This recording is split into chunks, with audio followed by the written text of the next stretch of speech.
O Enem, Exame Nacional do Ensino Médio, revela que apenas 11% dos estudantes consolidam o aprendizado esperado em matemática até essa etapa de estudo. Nesta edição do Eureka News, contamos com a equipe de profissionais da educação que debaterá sobre o tema, falando sobre as dificuldades em educação matemática. Está conosco hoje o diretor do Colégio Santo Antônio, o Frei Hélio Santos, as coordenadoras Maria das Graças Passos, Rosane Lopes e Iris Reis, e a diretora pedagógica do CEM, Centro Especializado em Educação Matemática, Luciana Souza. A matemática, conhecida como o bicho-papão nas escolas, causa muito arrepios nos estudantes, e muitos pais revelam ter tido a mesma dificuldade enquanto ainda eram alunos. Frei Hélio, gostaria de saber como o Colégio Santo Antônio tem enfrentado esta dificuldade que parece perpassar pelas gerações. Bem, a gente percebeu que a matemática estava sendo um bicho-papão na vida das crianças, né? E parece que isso não é só no Colégio Santo Antônio, em várias escolas. E a gente contratou uma assessoria para nos ajudar. Ajudar o professor, ajudar o aluno, ajudar as coordenações, né? Todas as coordenadoras, também a direção, a desmistificar esse problema da matemática e fazer com que o aluno aprenda a estudar, aprenda a gostar de matemática. E aí a gente começou inovando o método, a estrutura da escola, fazendo com que todos os espaços falem da matemática, expresse isso, para que o menino cada vez mais aprenda e se motive a estudar matemática. Então foi isso que, em primeira mão, a gente começou a fazer aqui no Colégio Santo Antônio. Quando ouço o Frei falando sobre essa busca por novas inovações no ensino matemático, lembro dos dados da última pesquisa que mostram quantos alunos se sentem desmotivados, pois acreditam não utilizar a matemática no seu dia a dia. Luciana, você como uma profissional que se debruça nessa área do conhecimento, acredita que a metodologia é capaz de sanar essa dificuldade? Sim, eu realmente acredito que é possível, sim.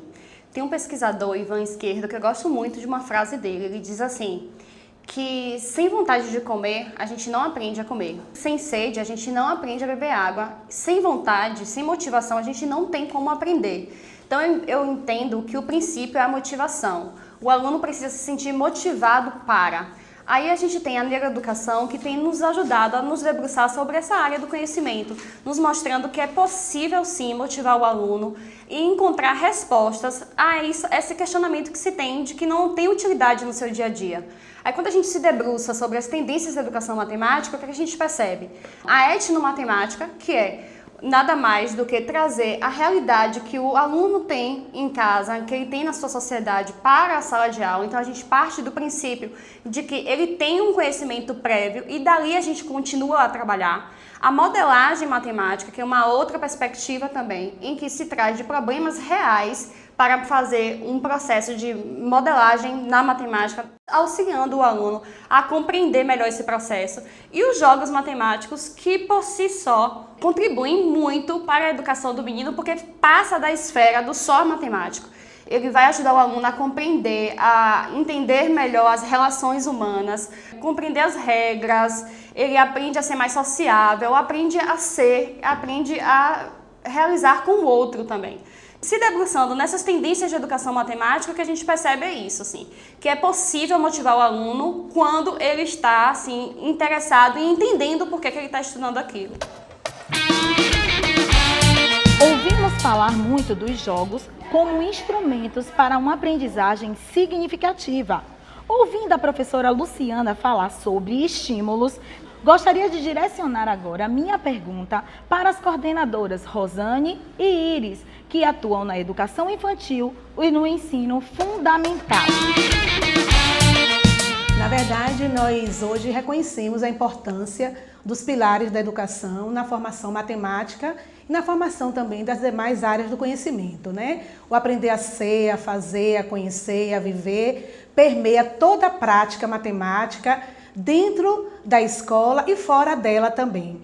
Então, assim, através das práticas matemáticas, seja ela de jogos, situações, problemas ou qualquer outro bloco da matemática, vem permear com os pilares da educação. Através dos jogos, as crianças conseguem também aprender a ser, além do aprender a fazer. Então, nós reconhecemos que, a todo momento, nas práticas, né, de sala de aula, né, nas questões de estratégias que o professor utiliza, a gente percebe que isso está latente na formação matemática do aluno.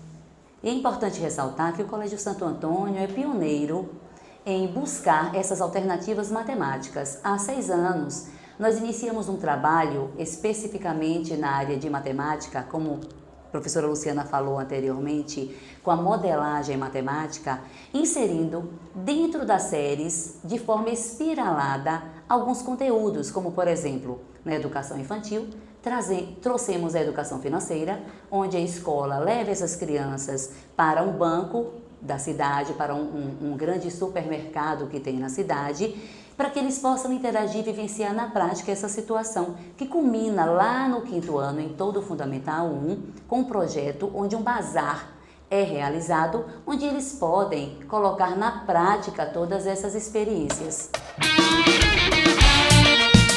A estratégia com os jogos parece uma metodologia interessante, desafiadora. Quando o aluno chega ao Fundamental 2, o caldo vai engrossando, como dizia minha mãe. Gostaria de ouvir da coordenadora deste segmento, Maria das Graças Passos, como se efetiva uma aprendizagem significativa nesta etapa da vida. O ensino da matemática requer uma nova postura para atender às demandas da educação atual.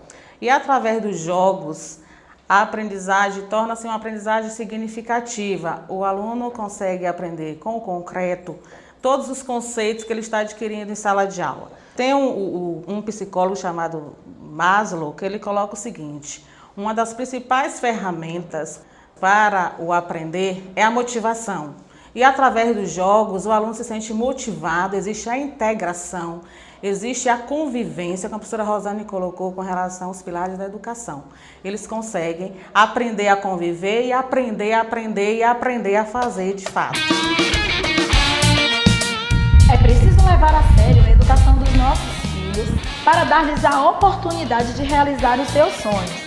Essa foi a nossa contribuição de hoje para a discussão sobre o ensino matemática de qualidade. Agradecemos aos nossos convidados.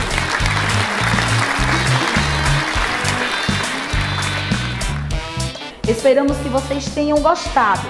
E lembrem-se, qualquer dúvida, registre em nossas redes sociais. Teremos o maior prazer em responder. Até a próxima!